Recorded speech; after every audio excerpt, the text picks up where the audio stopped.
Well, hello guys. So we're back with this video. Finally, it has taken me forever to edit this guy with life, with work, with earthing, excuses. I know someone's there rolling their eyes saying excuses. But guys, life does happen. So yeah, I'm finally bringing you guys this blue blood realness look. I already have a video up on how I got this hair, so I was kind of thinking of what look to go for. Obviously, I wanted to use the JeffreeStar Blue Blood palette. So at the moment, I was just playing with the hair, trying to get inspiration of the type of look. Okay, you have to get into that mind frame. So, finally decided what I want to do, and I'm going ahead with my skin prep. So, I'm going ahead with the BIODERMA Shine Control Moisturizer. You guys know I rave about this product. OMG, it keeps those oils away, especially if you've got oily skin. And I'm going to follow it up with the number 7 Beautifully Matte Base. It is a primer, it's a mattifying primer. I love to use it with a lot of the oily prone foundations that I have. I tend to not use it with dry foundation, so try, yeah, or else it'll flake. And then I'm just going to snatch my brows real quick. I will leave a link in the description box below on a pictorial on how I get my brows looking amazing. It doesn't really matter what product you use, but just make sure you've got something that has a fine tip and can give you that precise brow. So I'm just going to go ahead and do that. And then I'm just going to arch out my brows with the Morphe M705 brush, and then I'm going straight onto the eyes, and I'm using the Plouise base in Rumour 4 on my lid, just to give it a nice uniform base. And now we're going into blue blood. So with blue blood, I'm starting off with the matte blue color in Blue Monday, and I am packing that into my crease and in my outer V and inner corner. The reason why I'm using tape is because I want something really sharp. I actually didn't really need to do this because I could have just used a wipe to make it sharp, but because I've already primed, I just didn't want to have to prime again. And then just to blend out the edges of that, I am using Flourishing, also from the Blue Blood palette, and I'm using this with a precise kind of dense blending brush, I would say. It's just really dense, and I'm just blending out the edges. And now I'm just going to deepen my crease. And I'm using Undertaker, also from the same palette. This is the darkest shade in the palette, and I absolutely love it. I love the fact that these eyeshadows can layer on top of each other perfectly without any breaks or it caking up and graying up and all that bad stuff. So I really do appreciate the formula of this palette. And then to further blend out the edges, I'm going in with this really detailed brush from Morphe and this eyeshadow, and I am just blending out the edges. And now I'm going to cut my crease. So I'm using the P. Louise base in Rumour 2, and I am arching out where I want to cut this crease and just making sure that I've got that line as precise as I possibly can. I know this looks pretty fast, but you guys just want to take your time because you don't want to mess up all the crease blending that you've already done. And then I'm going in with my fresh shade, and I'm using Entitled. Now I'm packing this in the inner corner and also in the outer V in like a triangle type of situation because I want to put another color in the middle of the two. So I'm just being quite careful. I'm using a really detailed brush to do this. And now I'm going in with the center color in Ice Tray. I really wanted something shimmery in the center so that light would bounce off it perfectly when I close my eyes, you know, when you bat those lashes and stuff. Anyway, that was my thinking.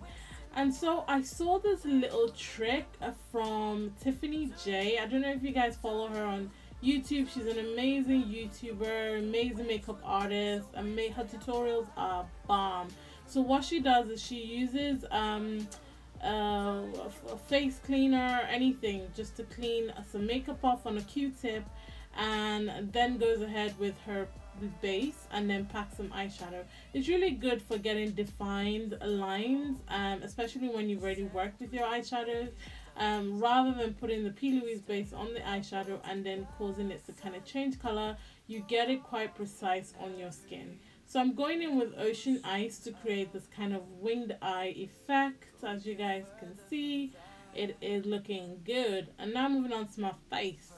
So to cover up all my acne scarring and dark spots, I'm going in with this concealer from CARRON Cosmetics. It does have like a reddish undertone, so it does help to cancel out these dark spots for me. And then I really want my skin to glow underneath the makeup. You can skip this. I didn't really need it, but I kind of like it because it just makes the foundation look more luminous and not as dry but not oily. So I really love this Dura Cosmetics Illuminator. It's not oily at all, and it's so easy to work with. So, and then I'm going to go ahead with my foundation. You guys know I've been loving this combination of the Too Faced foundation and the PIXI Beauty Balm. Together, they're a match made in heaven for me. So I decided to go ahead and apply it with a foundation brush first, and then blend it out with my beauty sponge. So this is the beauty sponge from Shop Miss A. You guys know I love them, and I actually quite like the effect of it, but it didn't really do much. But yeah, I just wanted to try another type of application.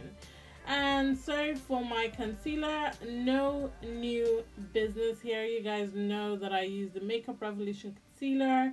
It is my jam. It works. So I'm just going to go ahead and apply that quite generously, if I might add.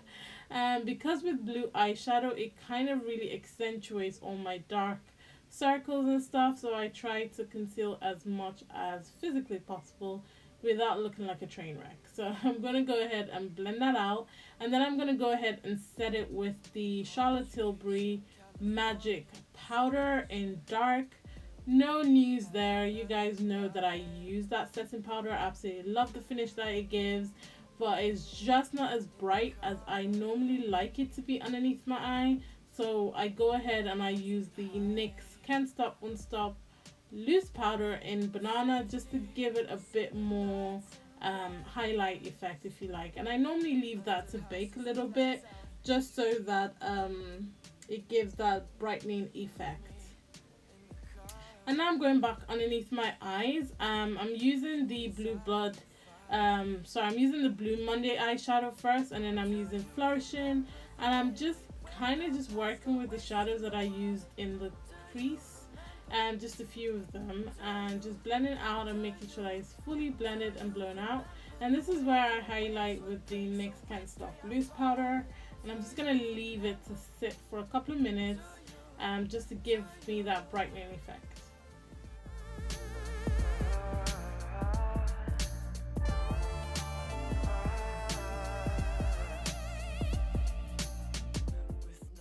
And now I'm going to go ahead with the rest of my face. So I'm using the Black Opal Finishing Powder in medium. I love this to set my face, and I love using a beauty sponge to do this.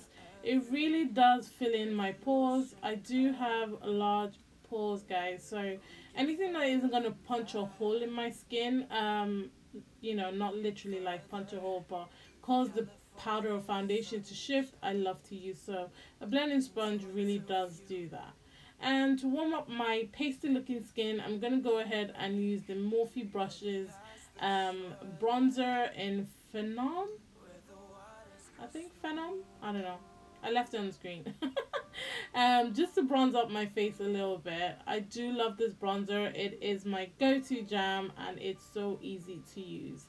And to finish my brows, I'm using the Benefit Cosmetics 24-Hour Brow Setter. This puts my brow hairs in place, keeps them there, no movement whatsoever, and it just brings a different look to my brows every time I use it. It just makes it look really, really finished, and I absolutely love this product.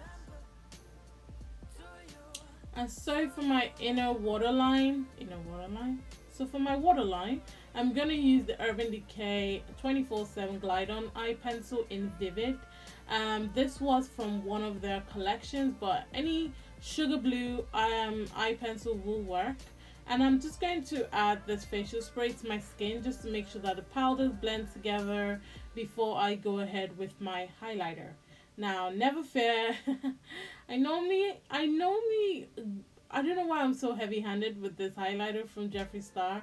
I've had this highlighter for a while now, so I should know that it's packs a punch, and literally it just packs a punch. So I'm going in with mint condition. No one read me. I know it's a lot, but I absolutely love it, and I love the way it just looks in pictures. So you're obviously not gonna wear this look to the grocery store unless if you are like that. Either way, good for you.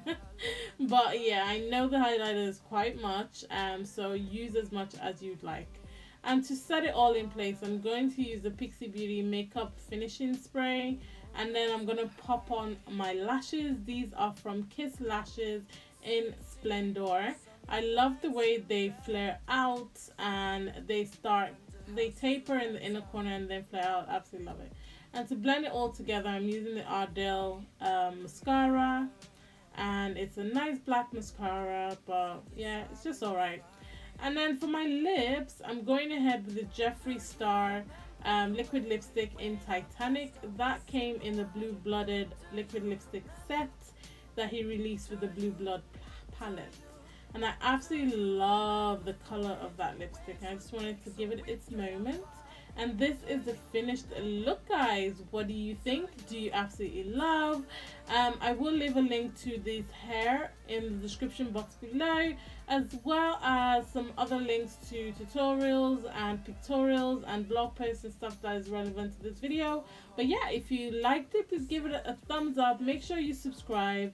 God doesn't like ugly, so please be nice to someone today, and I will catch you guys in a future video. Love you. Around, we get further from that one, further.